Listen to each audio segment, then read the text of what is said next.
Chris, good evening. Thank you very much for your time. I was looking on Facebook at some of the pictures of Hoërskool Driehoek, and it looked like a fairly decent building. Is it concealing something we may not be aware of?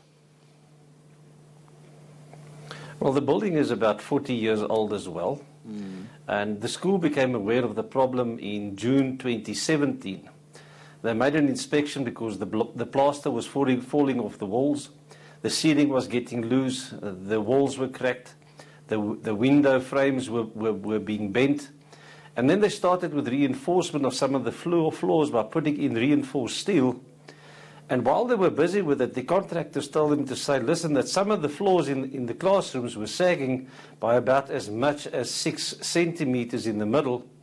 And they made drills in the floor, and they determined that the floors couldn't carry the weight. So in effect, what happened is that some of the school buildings were declared as condemned and can't be used for school purposes anymore. And when the message came through on Friday, I was under the impression they were speaking about Hoërskool Driehoek and not Hoërskool Driehoek, and I was quite surprised to find it was Hoërskool Driehoek, because we all expected that there was an imminent disaster going to take place at Hoërskool Driehoek. We wrote a letter to MEC Lesofie, and we are still waiting a response from his office in this regard. But as I indicated, it's more than a year. In June 2017, it was reported for the first time to the department. As far as you know, are the classes that are in this bad shape being used for this? No, the classes are not being used. They are standing there. The school is attempting, to continue with education. They are using the foyer. They are using some storerooms. They are using the school hall by dividing it into classrooms.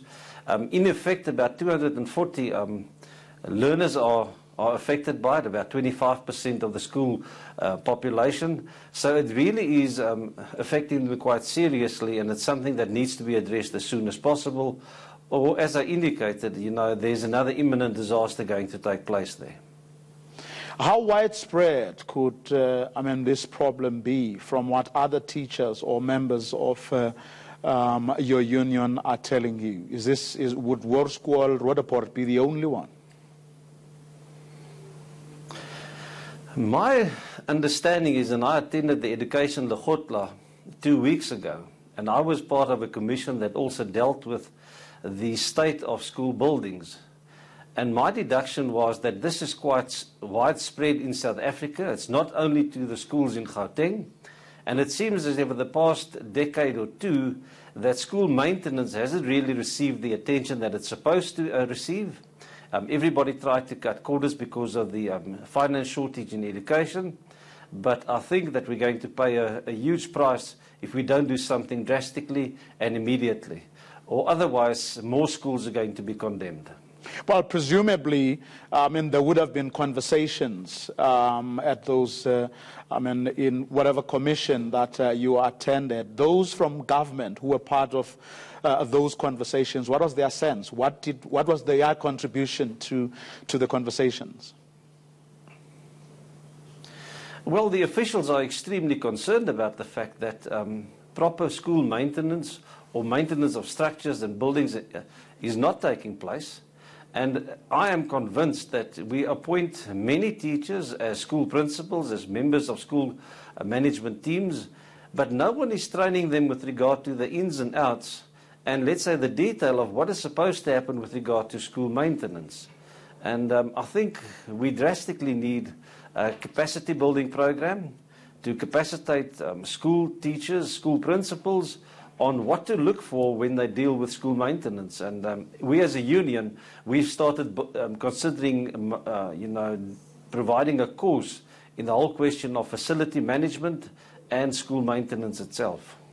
But do you think, because you need people who can actually, as you say, keep their eye on buildings and perhaps on very little else. But do you get a sense that, looking at the way schools are funded currently, isn't that a bit of a pipe dream, perhaps?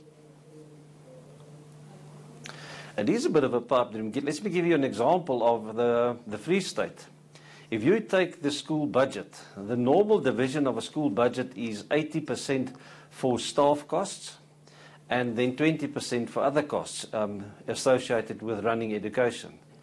In the Free State, the division of the budget is now 96% for staff costs and 4% for all the other expenses. And that goes without saying, that there aren't any funds available for school maintenance, the provision of textbooks and things like that. So what is happening is that the people are cutting the corners, and because the school building is standing there, they hope and pray that the school will not, deteriorate any further. So my deduction is, as I indicated, is that school maintenance is not a high priority at the moment, but I think Hoërskool Driehoek is a wake-up call for the whole of South Africa, and that all the education departments and all schools, and especially school governing bodies, will have to start paying serious attention to this particular matter. Chris, thank you very much for your time this evening. He is, of course, the CEO of the SAOU. The union believes that there is another disaster waiting to happen at Roodepoort following, of course, Hoërskool Driehoek on Friday, where a walkway collapsed, killing 4 children.